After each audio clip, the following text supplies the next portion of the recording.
નમસ્કાર. આપણે ઘણીવાર એવું અનુભવીએ છીએ ને કે અમુક વિચારો, અમુક આદતો બદલવી જ છે, પણ ગમે તેટલું કરીએ પાછા ત્યાં ને ત્યાં જ. કેમ થતું હશે આવું? હા, આ બહુ સામાન્ય અનુભવ છે. અને આ સમજવા માટે આપણે આજે પેલી you are not your brain પુસ્તકનો સારાંશ જોઈએ.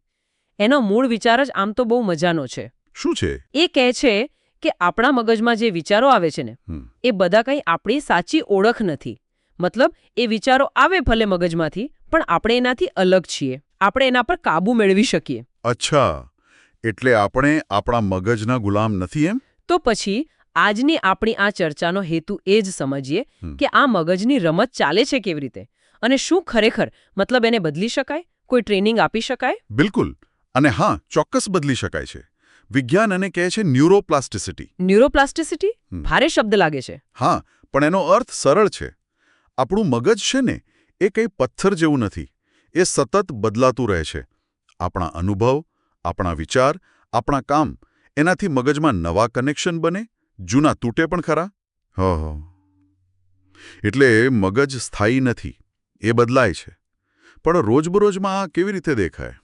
એમ સમજો કે મગજમાં અબજો નાના નાના ન્યુરોન્સ છે, કોષો. એ એકબીજા સાથે વાતો કરે.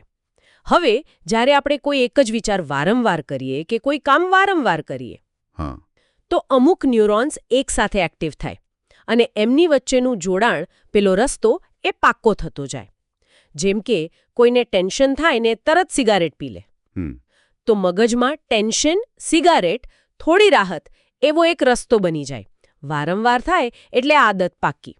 બરાબર. પણ જો આ રસ્તો આટલો પાક્કો થઈ ગયો હોય તો એને બદલવો કઈ રીતે? શક્ય છે? હા, એ જ તો મજા છે. અહીં આવે છે સ્વનિર્દેશિત ન્યુરોપ્લાસ્ટિસિટી. એટલે કે આપણે જાતે સભાન રીતે નવા રસ્તા બનાવી શકીએ. અચ્છા, જાતે કઈ રીતે? પેલું સિગારેટવાળો દાખલો લઈએ. જે વ્યક્તિ ટેન્શન વખતે સિગારેટને બદલે માનો કે ઊંડા શ્વાસ લેવાનું શરૂ કરે અથવા ચાલવા જાય, તો ધીમે ધીમે ટેન્શન, ઊંડા શ્વાસ, ચાલવું, સાચી રાહત, એવો નવો સારો રસ્તો બનવા માંડે. એટલે જેટલું વધુ પુનરાવર્તન એટલો નવો રસ્તો મજબૂત. બરાબર. પુનરાવર્તન અને ધ્યાન, આ બે મુખ્ય વસ્તુઓ છે. આના માટે બે સિદ્ધાંતો પણ છે. કયા સિદ્ધાંતો? પહેલો છે હેબનો નિયમ, હેબિયન લો. એ કહે છે કે જે ન્યુરોન્સ એકસાથે ફાયર થાય, એટલે કે એક્ટિવ થાય, એ એકબીજા સાથે જોડાઈ જાય. Neurons that fire together wire together. Okay, fire together wire together. એટલે પુનરાવર્તનથી ટેવ બને. હા, જો રોજ સવારે ઉઠીને પહેલો વિચાર આવે, આજનો દિવસ તો ખરાબ જ જવાનો છે, તો ધીમે ધીમે મગજ એ નકારાત્મક પેટર્નને જ પકડી લે. અને બીજો સિદ્ધાંત? પહેલો તમે કહેતા હતા. હા, ક્વોન્ટમ ઝીનો ઇફેક્ટ. આ થોડો ભૌતિકશાસ્ત્રનો છે, પણ મગજ માટે કામનો છે. સરળ રીતે કહીએ તો તમે જે વસ્તુ પર સતત ધ્યાન આપો ને, એ તમારા મનમાં વધુ પાક્કી, વધુ સ્થિર બને. એટલે ધ્યાન આપવાથી વિચાર મજબૂત બને. બરાબર. નકારાત્મક વિચારો પર ધ્યાન આપ્યા કરો તો એ મોટા થતા જાય. જો ધ્યાન બીજે લઈ જાઓ, કોઈ સારી પ્રવૃત્તિમાં, તો પેલા નકારાત્મક વિચારની અસર ઓછી થતી જાય. સમજાયું. મગજ બદલાય છે, ધ્યાનથી વિચારો મજબૂત થાય છે. પણ પેલો મૂળ સવાલ, આ બધું જાણ્યા પછી પણ પેલી જૂની પેટર્ન તોડવી કઈ રીતે? કોઈ સ્ટેપ્સ છે, કોઈ પદ્ધતિ?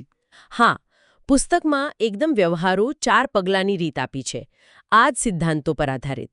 પહેલું પગલું છે રીલેબલ, એટલે કે ફરીથી લેબલ આપો. રીલેબલ એટલે જ્યારે પેલો નકારાત્મક વિચાર આવે કે કોઈ ખોટી આદતની ઈચ્છા થાય, ત્યારે તરત એને ઓળખો. જસ્ટ નોંધ લો. અચ્છા, આ એ જ જૂનો વિચાર આવ્યો, અથવા આ પેલી ગુસ્સાવાળી લાગણી આવી. બસ આટલી જાગૃતિ. ઓકે, ઓળખી લીધું. પછી બીજું પગલું રીફ્રેમ, એટલે કે ફરીથી એને સમજો. હવે એ વિચાર કે લાગણીને એક નામ આપો.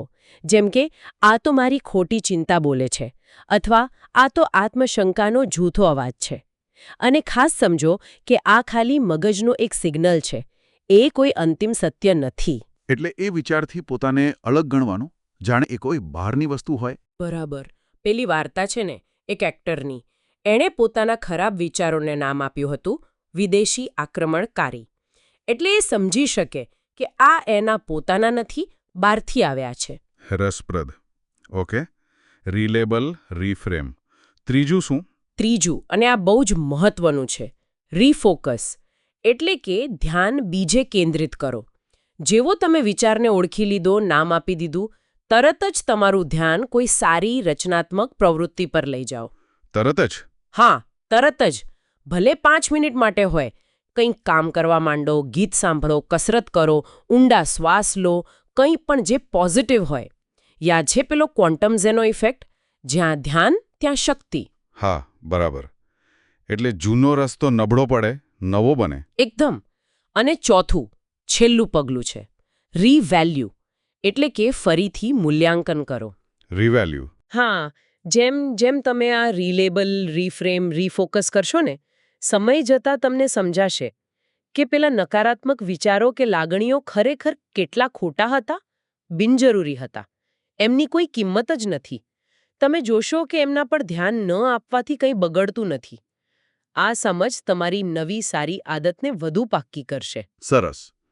એટલે આ 4 પગલાં, રીલેબલ ઓળખો, રીફ્રેમ નવું નામ અને સમજ આપો, રીફોકસ ધ્યાન બીજે વાળો અને રીવેલ્યુ સમજો કે એ નકામા હતા. હા, અને આ સતત પ્રેક્ટિસ માંગી લે છે, પણ શક્ય છે. તો આખી વાતનો સાર એ થયો કે આપણું મગજ બદલી શકાય છે ન્યુરોપ્લાસ્ટિસિટીને કારણે. અને આપણે સભાન પ્રયત્નોથી, ધ્યાન કેન્દ્રિત કરીને અને આ 4 પગલાંની મદદથી પેલી નકારાત્મક પેટર્નમાંથી બહાર આવી શકીએ છીએ. બિલકુલ. અને મૂળ વાત પેલી જ યાદ રાખવાની. તમે તમારું મગજ નથી. વિચારો તો મહેમાન જેવા છે. આવે ને જાય. એમને આવકારવા કે જવા દેવા એ આપણી પસંદગી છે. એમના પર રિએક્ટ કરવો કે નહીં એ આપણા હાથમાં છે. સાચી વાત. અને આ સાથે એક છેલ્લો વિચાર. આજે જ એવો કયો એક નાનો, સાવ નાનો ફેરફાર આપણે આપણા ધ્યાનમાં લાવી શકીએ? કંઈ એક નાની બાબત પર રીફોકસ કરી શકીએ, જે કદાચ પેલી જૂની પેટર્ન તોડવાની શરૂઆત બને. કારણ કે અંતે તો આપણે આપણા વિચારોના માલિક બની શકીએ છીએ, ગુલામ નહીં.